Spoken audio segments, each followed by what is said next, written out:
Bil je božični večer, otroci in mož so na kavču zaspali. Jaz sem se odpravila v klet po pripravljene 3 vreče daril in ko sem se vračala, sem zagledala čudno oranžno svetlobo. Takoj sem vse spustila z rok, tekla po stopnicah in na mizi zagledala goreč adventni venček. Ogenj je segal že do stropa.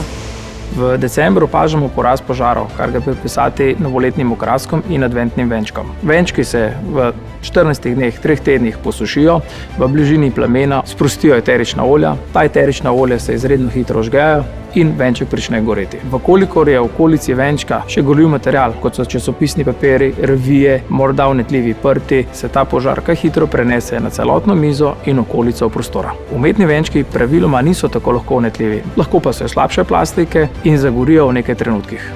Začetne požare, ki se še niso razširili na druge površine, lahko pogasimo sami in smo pri tem zelo uspešni. Goreči venček najlažje pogasimo z mokro krpo ali brisačo, s tem preprečimo dostop svežega zraka in kisika, zaradi tega potem tudi sam požar ugasne in se ogenj zaduši. Manj učinkovito je gašenje z vodo, saj traja dlje.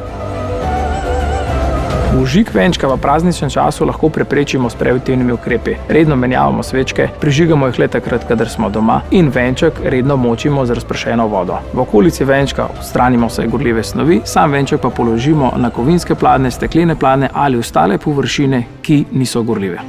Če imamo gasilni aparat, ga uporabimo, še posebej je koristen CO2 aparat. Polagam vam na srce, moral bi biti v vsaki hiši in v vsakem stanovanju.